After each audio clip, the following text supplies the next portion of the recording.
যে ছেলেটা মাতাল নয়, জীবনে কোনো নেশা করে না, আজকে ইয়াংরা নষ্ট হয়ে গেল, যুবকেরা শেষ হয়ে গেল।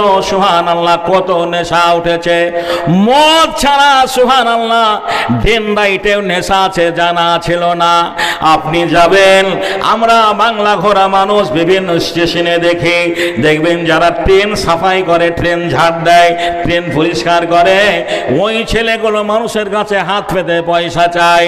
আমি দেখলাম একদিন ছেলেটাকে দেখে আমি 50 টাকার নোট দিয়ে দিলাম, আর খুশি হয়ে ছেলেটা একটা দোকানে গেল, এত বড় একটা ড্রেন লাইট আঠা একটা কাপড়ের মধ্যে ঢেলে এইভাবে নিয়ে এসে গুড়ি মেরে বসে বসে একটা জায়গা টানছে।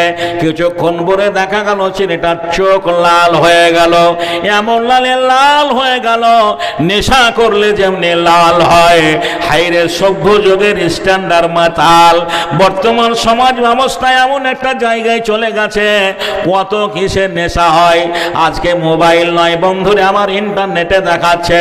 আমি একদিন দেখছিলাম ডিসকভারি চ্যানেলে, নেশা কিভাবে হয়।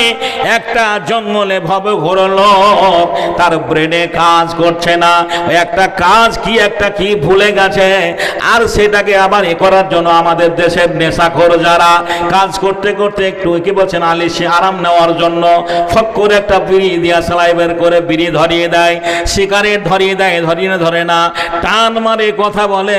সুবহানাল্লাহ, বেশি এটা বদ অভ্যাস আমাদের দেশে রয়েছে।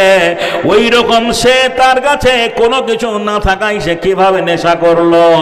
একটা পানির গ্লাস বার করলো, ওখানে পানি ঢাললো, পায়ের মোজাটা সে খুলে ওই গ্লাসে ডুবিয়ে দিল। মোটামুটি 20 মিনিট ডুবিয়ে রাখার পরে ওই দুর্গন্ধযুক্ত মোজার পানিটা সে খেয়ে নিল। এমন নেশা হয়ে গেল। সুবহানাল্লাহ, কত রকমের নেশা হয়েছে। আমি যেটা বলতে যাচ্ছিলাম, কোনো নেশা করা চলবে না। নেশার ব্যাপারে আমার নবী বলেছেন, মাসকারা কাসিরুহু ফাকালিলুহু হারামুন, কুল্লু মুসকিরিন খামরা, কুল্লু মুসকিরিন হারামুন।